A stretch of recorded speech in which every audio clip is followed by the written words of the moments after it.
인사라는 게 참 중요합니다.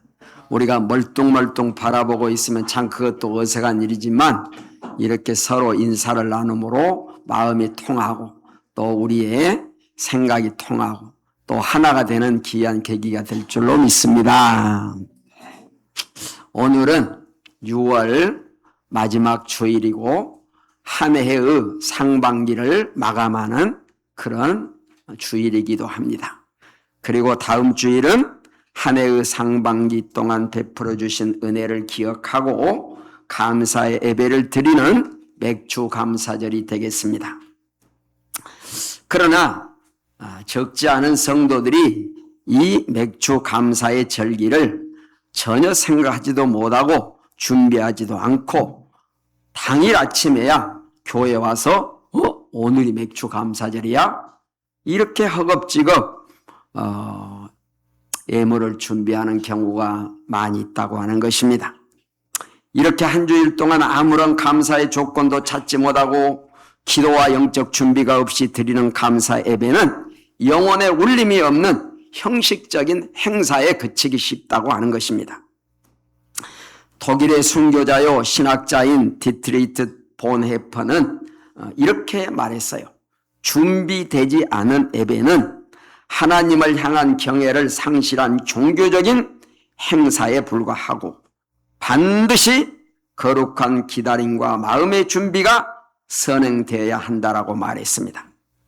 여러분, 우리가 가정에서 손님을 맞이할 때 잔치를 할 때도 미리 장을 보고 정성껏 재료를 준비해서 다듬는 정성의 시간이 있어야 비로소 풍성한 잔치가 차려지지 않습니까? 마찬가지입니다.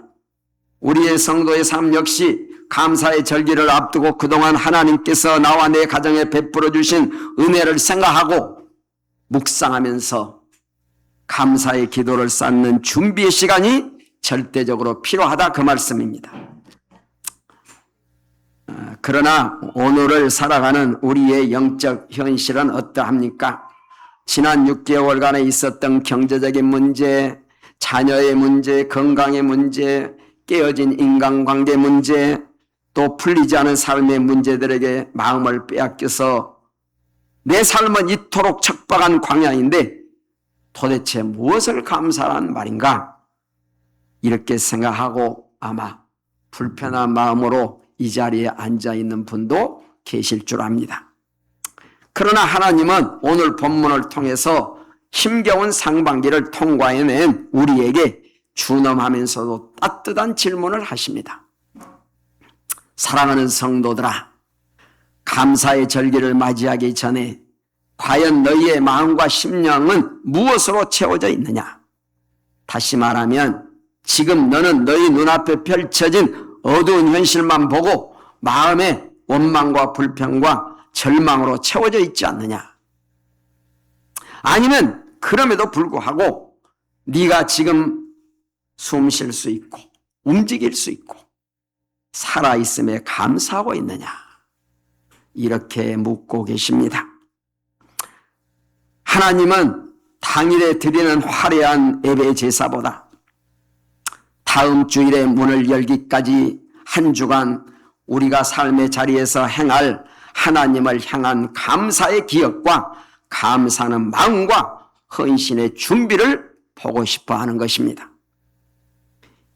이제 본문의 말씀을 통해서 우리가 다가오는 맥주 감사절의 절기를 어떻게 미리 준비해야 할지 살펴보도록 하겠습니다. 본문 신명기 16장 17절 상반절에 이런 말씀이 나옵니다. 자, 시작. 각 사람이 내 하나님께서 주신 복을 따라.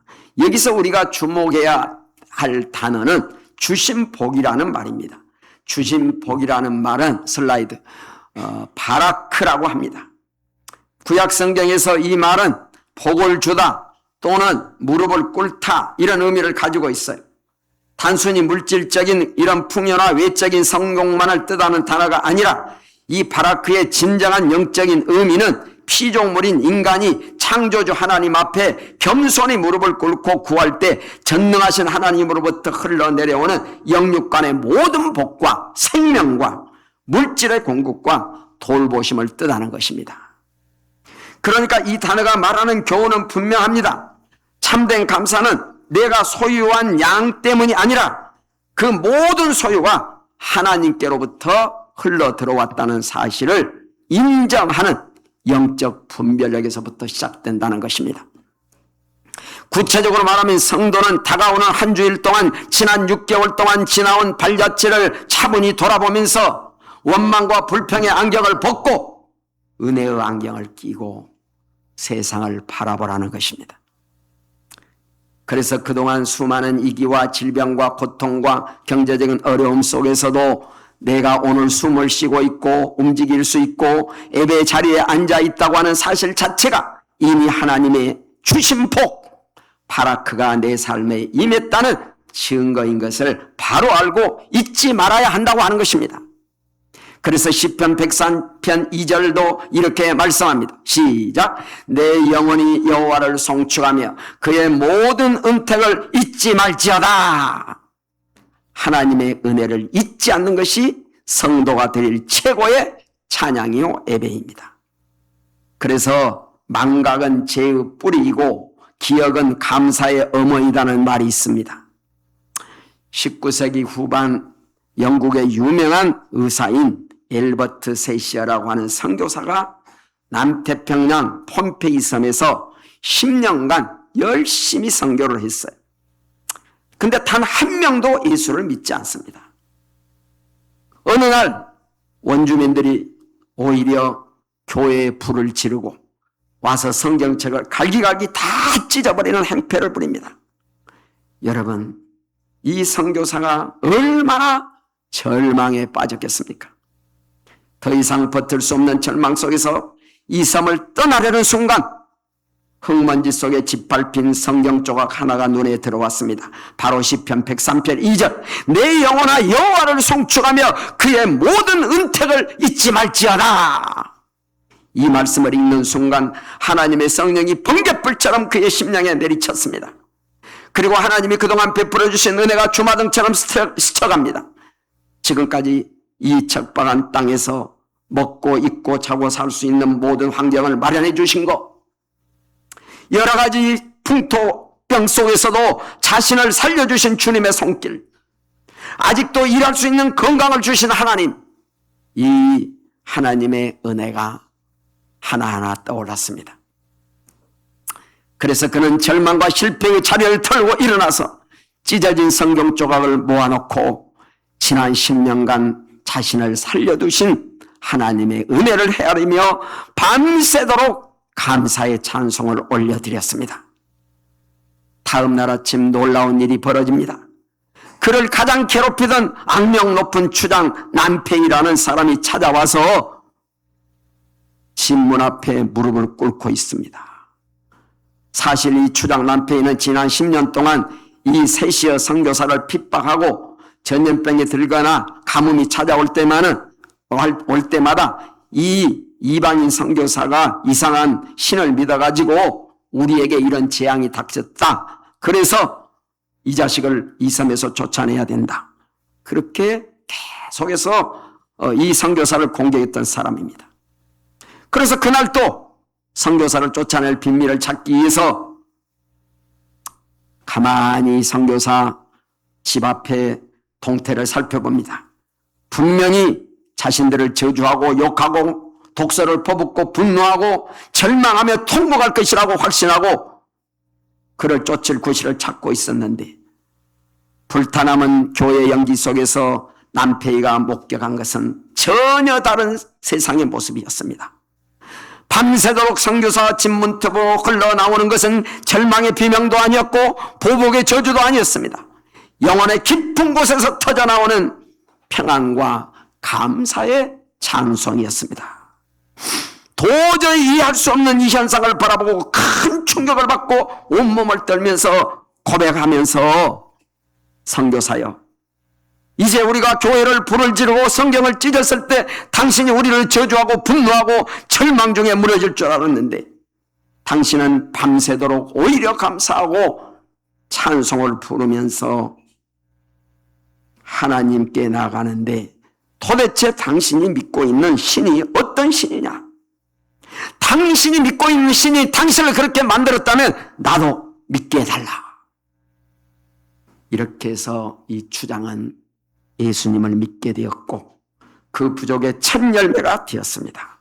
그리고 이 추장의 핵심으로 불과 몇 년 만에 원주민의 80% 이상이 다 예수를 믿게 되는 기적의 역사가 일어난 줄로 믿으시기 바랍니다.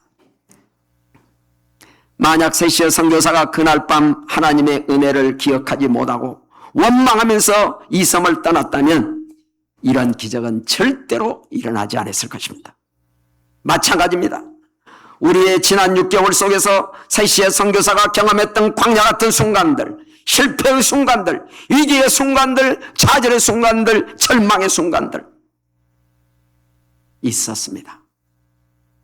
그러나 그 위기의 순간 속에서도 세시아 선교사가 지키셨던, 세시아 선교사를 지키셨던 하나님의 세밀한 주심복인 바라크가 여러분의 삶 속에 숨겨져 있음을 믿으시기 바랍니다.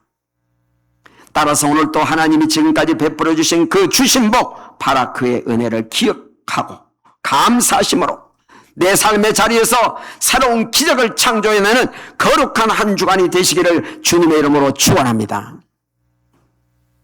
이렇게 우리가 지난 6개월 동안 하나님의 베풀어 주신 주심복인 바라크를 기억해내서 영적인 기억을 깨웠다면 이제 하나님 앞에 예배 드릴 때 어떤 마음과 신앙의 태도를 가지고 나아갈 것인가 오늘 본문을 통해서 다시 한번 살펴보겠습니다.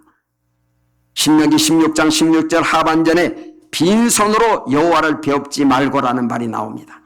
여기서 빈손이라는 말은 히브리어로 레이캄이라고 합니다. 이 레이캄이라고 하는 말은 텅 비었다 그 말입니다. 넘기세요. 성경이 우리에게 레이캄으로 오지 말라고 하시는 것은 단순히 하나님이 물질이 없어서가 아니라 우리의 돈이 필요해서가 아니라 하나님은 우리의 마음을 보고 싶어 합니다. 따라서 레이캄으로 나오지 말라는 말씀은 이런 말씀입니다. 하나님이 베풀어 주신 은혜에 대한 감사와 감격과 기대감이 전혀 없이 껍데기만 남은 영원히 텅 빈 상태로 예배의 자리에 나오지 말라 그 말입니다. 다시 말하면 하나님이 받으시는 참된 예배는 사전에 철저히 준비된 마음과 정성이 담긴 영적인 예배라는 점입니다. 구체적으로 말하면 우리는 다음 주일 예배당 문을 열고 들어오기 전에 일주일 동안 우리의 마음의 밭을 기도로 준비해야 한다고 하는 것입니다. 예물을 준비할 때도 주일 아침에 허둥지둥 급하게 서두를 것이 아니라 가능하면 오늘 미리 봉투를 준비해서 주일 전에 미래 삶의 현장에서 물질을 구별하고 그 이에 감사의 고백을 담고 기도로 준비하는 마음의 정성이 필요하다는 그 말씀입니다. 그래서 말라기 1장 10절은 이렇게 말합니다. 시작. 만군의 여호와가 이르노라. 너희가 내 제단 위에 헛되이 불사르지 못하게 하기 위하여 너희 중에 성전 문을 닫을 자가 있었으면 좋겠도다. 내가 너희를 기뻐하지 아니하며 너희 손으로 드리는 것을 받지도 아니하리라. 이 말씀의 의미는 하나님께 예배드리는 성도가 예배를 미리 준비하지 아니하고 감사의 간격이 없는 영적 예배가 아닌 형식적인 예배는 오히려 드리지 않는 것이 좋다는 것입니다. 하나님은 그런 예배를 기뻐하지도 않고 받지도 않으신다는 것입니다. 그러니까 하나님이 원하시는 것은 영원히 텅 빈 레이카무 예배가 아니라 감사와 감격하는 마음으로 드리는 예배, 신령과 진리로 드리는 예배라고 하는 것을 믿으시기 바랍니다. 여기에 대해서 우리는 이 구약의 절기가 가진 깊은 구속사적인 의미와 신비를 알아야 합니다.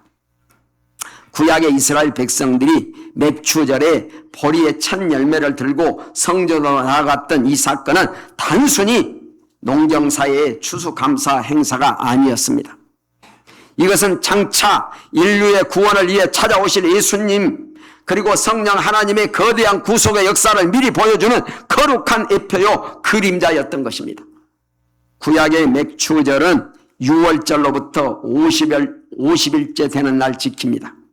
6월절이 애굽의 압제와 죽음의 재앙에서 어린 양의 피로 구원받은 날을 기념한다면 이 맥추절, 그러니까 6월절로부터 50일째 되는 날은 신약에 와서는 성령 강림 사건, 다시 말하면 오순절로 완벽하게 성취되는 사건입니다. 예수 그리스도께서 6월절에 어린 양으로 십자가에서 피 흘려 죽으시고 사흘 만에 부활하셔서 부활의 첫 열매가 되셨죠. 그리고 주님의 부활하신 후에 정확하게 50일째 되던 날 오순절 날 마가의 다락방에 약속하신 성령이 불같이 임했던 것입니다. 구약의 백성들이 보리의 첫 열매를 하나님께 흔들어 드렸던 바로 그 맥주절 날에 신약에서는 성령의 역사로 말미암아 3,000명, 5,000명이 회개해가지고 이 땅에 거룩한 그리스도의 교회가 탄생했던 것입니다. 그리고 죄로 죽어가던 영혼들이 구원을 받아서 하나님 나라의 첫 신령한 열매로 드려지게 된 것입니다. 우리가 맥주 감사절을 앞두고 빈손으로 오지 말라는 음성을 들을 때 우리 마음속에 채워져야 할 가장 본질적인 예물은 무엇이 되겠습니까? 그것은 바로 예수 그리스도의 십자가의 대속의 은혜와 우리 안에 찾아와 내주하시는 성령님의 구속하시는 역사에 대한 감사하는 마음이 있어야 된다 그 말입니다. 우리는 본래 죄와 허물로 죽어 영적으로 완전히 파산된 자질이었습니다. 하나님 앞에 내어놓을 것이 아무것도 없는 영적 레이카무 상태였다 그 말입니다. 그러나 예수님께서 우리를 위해서 십자가에 돌아가시고 그리고 그 결과 우리의 텅 빈 손에 영생의 선물을 지어주셨습니다. 성령을 통해서 우리를 하나님 나라의 보배로운 첫 열매로 삼아주셨습니다. 이 구속의 은혜가 우리 가슴속에 흐르고 있기 때문에 우리는 더 이상 영적인 빈손이 아니다 그 말씀입니다. 그러므로 이번 한 주간도 나를 죄에서 구원해 주신 주님의 보혈의 능력과 성령의 은혜에 깊이 묵상하면서 감사와 감격이 넘치는 복된 날들의 주인공이 되시기를 주님의 이름으로 축원합니다. 바로 누가복음 7장에 보면 이런 감사의 주인공이 등장합니다. 어느 날 시몬이라고 하는 사람 바리새인이 예수님을 자신의 집에 초청을 했어요. 근데 그의 집은 부유했기 때문에 화려하고 또 그의 집은 모든 것이 풍성했습니다. 그리고 그는 바리새인이었기 때문에 율법적인 격식을 갖춘 그런 집안의 면모를 보이고 있었습니다. 그러나 시몬은 예수님을 초대해 놓고도 환영하는 인사말도 발 씻는 물도 귀한 손님에게 드리는 감람유도 주지 않았습니다. 겉모양과 외적인 손은 화려했지만 그의 영혼은 하나님 보시기에 완벽하게 텅 빈 손 레이캄이었습니다. 반면에 그 동네에 죄인으로 소문난 한 여인이 있었습니다. 그는 바리새인들의 따가운 시선을 뚫고 손에 향유 옥합을 들고 주님의 발 앞으로 나갔습니다. 이 향유 옥합은 이 여인의 모든 재산이었습니다. 여러분 요즘 가치로 환산하면 적어도 이 향유 옥합의 값은 3천만 원 내지 4천만 원이 나가는 이런 비싼 것이었어요. 여인은 부끄러워서 말 한마디도 못한 채 눈물로 주님의 발을 적시고 자신의 머리털로 예수님의 발을 닦으면서 그 발에 입을 맞춥니다. 그리고 그 비싼 향유를 주님의 발에 부으면서 최고의 경의를 표합니다. 여러분 이것은 영적으로 보면 이 여인의 이러한 행위는 단순한 경의의 표시가 아니라 그야말로 육신을 가진 예수님께 신령과 진리로 예배드리는 최초의 예배자입니다. 최초의 경배자가 되는 엄청난 영광을 얻게 되는 위대한 영적인 사건이라고 볼 수 있습니다. 그러자 주님은 이 여인을 향해 무엇이라고 말씀합니까? 내 죄가 사함을 받았느니라. 예수님께서 이 여인의 예배를 받으신 것입니다. 그러나 주님이 주목하신 것은 이 여인의 옥합의 경제적인 가치가 아니었습니다. 텅 빈 손인 레이캄으로 주님을 맞이했던 바리새인 시몬에게는 전혀 찾아볼 수 없었던 이미 주님의 구속의 은혜와 용서의 은혜와 주님을 향한 사랑으로 가득 채워져 흘러넘치는 그녀의 마음의 그릇이었던 것입니다. 하나님이 찾으시는 마음의 그릇이 바로 이런 것입니다. 따라서 우리 역시 우리의 마음과 영혼을 이 여인처럼 주님의 구속의 은혜와 사랑으로 가득 채워 나아가면서 감사하는 복된 일주일이 되시기를 간절히 축원합니다. 이제 예수님께 향유를 부은 여인처럼 예수님의 십자가의 보혈의 능력과 성령의 은혜로 우리의 마음의 잔을 채웠다고 하면은 그 내적인 충만한 은혜가 반드시 우리의 삶의 현장에서 구체적으로 나타나야 합니다. 오늘 본문 17절 후반부에 주님의 최종적인, 이 하나님의 말씀의 최종적인 결론의 말씀이 나옵니다. 신명기 16장 17절 이렇게 말씀합니다. 자, 시작. 그 힘대로 들을지니라. 힘대로라는 말은 마사트라고 합니다. 이 마사트라는 말은 영적으로 보면은 마음에서 우러나와 가지고 자원에서 드리는 예물의 분량을 말합니다. 마사트의 영적 의미는 하나님이 나에게 베풀어 주신 은혜와 믿음의 분량에 따라 인색함이나 다른 사람과 비교함이 없이 자원하는 마음과 정성을 다해서 구별하여서 드리는 최고의 헌신을 의미한다, 그 말씀입니다. 여러분이 단돈 1,000원을 하나님 앞에 드리든지 단돈 10,000원을 하나님 앞에 드리든지 그것에 감사의 마음이 실려야 한다는 말씀입니다.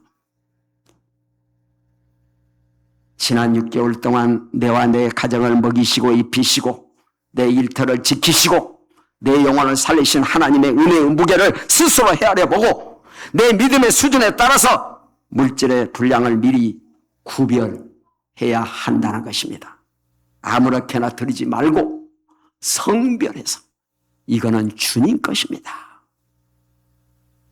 주일 아침에 지갑에서 손에 잡히는 대로 꺼내는 애물이 아니라 일주일 동안 기도로 준비하고 드리는 이 애물이 바로 힘대로 마사트인 것을 믿으시기 바랍니다.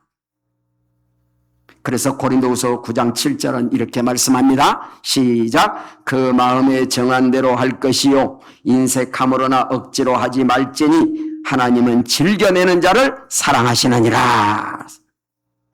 바울 역시 예물의 본질이 액수의 크기가 아니라, 돈의 크기가 아니라 마음이 정한 대로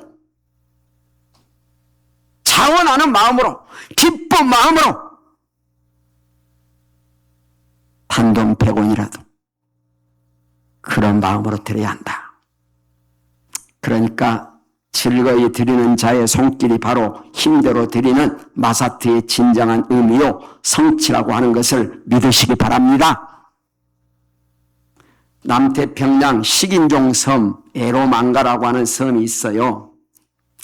근데 그 섬에 캐나다의 조지 고든이라고 하는 선교사 부부가 선교를 하러 갔었는데 거기에서 이 원주민들에게 참혹하게 순교를 당하게 됩니다. 그래서 그 선교사를 파송한 교회에서는 완전히 깊은 슬픔과 절망감에 빠졌어요.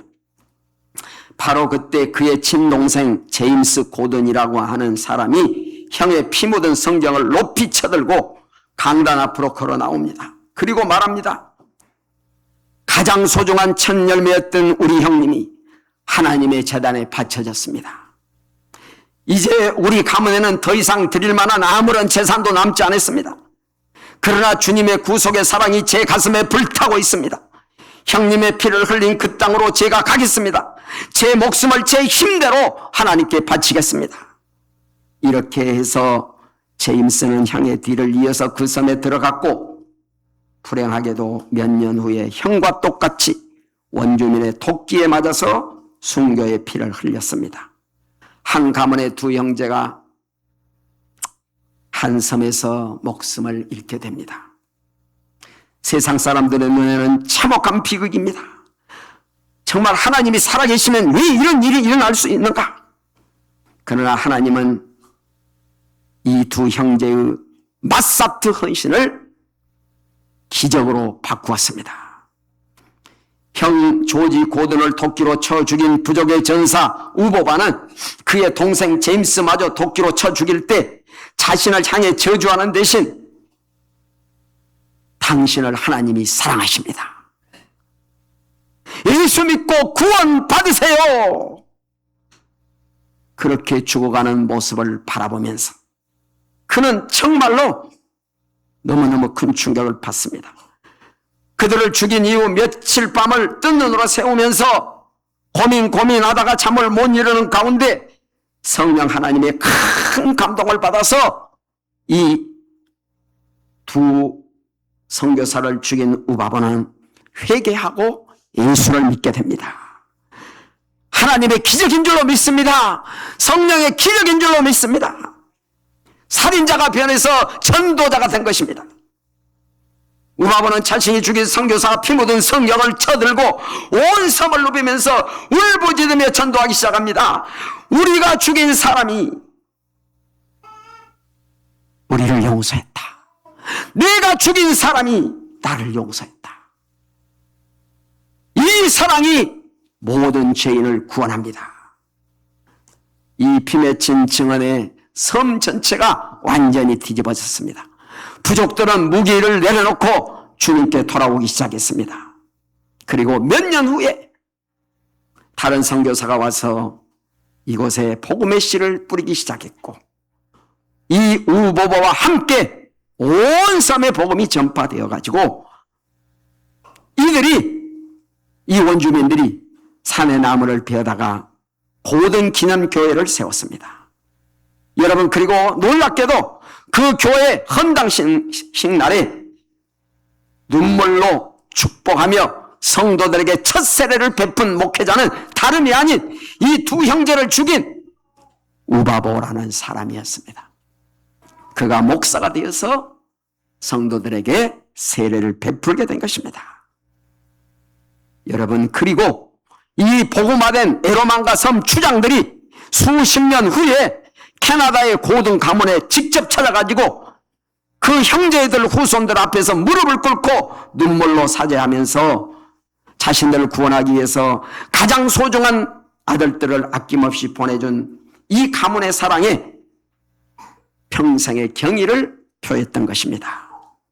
사랑하는 성도 여러분, 하나님이 원하시는 힘대로 헌신은 여유가 있을 때 드리는 공로가 아닙니다. 고든 형제가 전생애를 드렸을 때 살인자가 목회자가 되고 식인종의 섬이 하나님을 찬양하는 섬으로 변화된 것을 믿으시기 바랍니다. 우리의 형편이 비록 힘들고 어렵고 척박할지라도 내가 드릴 수 있는 삶의 가장 소중한 부분을 구별해서 자원함으로 드리는 그 마음이 진짜 하나님이 받으시는 줄로 믿으시기 바랍니다. 이번 한 주간 내게 남은 삶의 자리에서 하나님이 원하시는 최고의 정성을 구별해서 드리는 거룩한 헌신의 준비가 일어나기를 주님의 이름으로 축원합니다. 이처럼 우리가 지난 6개월 하나님의 은혜를 기억하고 우리의 심령을 그리스도의 구속의 은혜로 채우면서 마침내 자원하는 힘대로 헌신을 성별할 때 우리의 일주일은 마침내 완성되어 다가오는 주일 아침 신령한 기쁨의 결론을 맞이할 줄로 믿습니다. 사랑하는 성도 여러분, 이제 말씀을 맺습니다. 다가오는 맥주 감사절은 단순히 연례 행사가 아닙니다. 그것은 한 해의 절반이라는 삶의 고개를 넘어오면서 우리를 신실하게 인도하신 에베네셀의 하나님의 은혜를 온몸과 마음으로 찬양하는 거룩한 영적인 축제인 것을 믿으시기 바랍니다. 오늘 우리가 마음에 새긴 신명기 16장의 이 말씀은 절기를 맞이하는 성도들의 삶이 어떠해야 하는가를 보여주는 완벽한 이정표라고 볼 수 있습니다. 오늘 말씀을 통해서 세 가지 단어를 통해 우리 앞에 다가올 맥주 감사절을 어떤 마음의 태도를 가지고 맞이해야 할지를 다시 한번 복습하겠습니다. 첫째, 내 삶의 모든 선한 소유물, 재산, 재물은 하나님이 부어주신 복, 바로 바라크임을 기억해내는 기억의 준비를 해야 한다고 하는 것입니다. 둘째, 은혜의 간격이 없이 메마른 껍데기만 남은 영적인 텅 빈 상태, 레이캄으로 예배에 나오지 말고 우리를 피로 사신 예수 그리스도의 구속의 은혜에 대해서 감사하는 마음을 채우는 마음의 준비를 하시기 바랍니다. 세 번째, 타인과 비교하지 말고 내게 주신 분량에 따라서 힘대로 드리는 마사트의 예물을 미리 성별해서 감사하는 마음으로 하나님께 드리시기 바랍니다. 그래서 다음 주일 아침 이 예배당 문을 열고 들어설 때 우리 모두의 얼굴에는 세상이 줄 수 없는 하늘의 기쁨이 가득하고 감사의 고백이 충만한 축제의 장이 되기를 기원합니다. 그리고 여러분이 하나님의 돌보심의 은혜를 헤아려 마음속에 기억하고 주님의 십자가의 구속의 은혜를 마음에 담아서 여러분의 힘대로 상별해서 드리는 그 예물이 여러분의 모든 삶의 영역을 충만하게 채워주시기를 간절히 소원합니다. 그래서 이번 맥주 감사절은 하나님께 미리 감사하는 자가 누리는 기쁨의 절기가 되고 세상이 줄 수 없는 하늘의 신령한 기쁨과 평안과 소망이 가득 차고 넘치는 기적의 예배가 되기를 주님의 이름으로 축원합니다. 하나님 아버지 참으로 감사합니다. 오늘 또 저희들이 맥주 감사절을 앞두고 어떻게 하나님의 은혜에 감사해야 될지를 깨닫게 해주심을 감사드리옵나이다. 하나님 아버지 감사함이 없이 드리는 텅 빈 예배가 아니라 하나님의 구속의 은혜와 예수 그리스도의 십자가의 보혈의 이 능력과 성령 하나님의 인도하심에 감사하는 진정한 감사의 마음을 담아서 드리는 귀한 맥주 감사절이 되게 하여 주시옵소서. 예수님의 이름으로 기도하옵나이다. 아멘.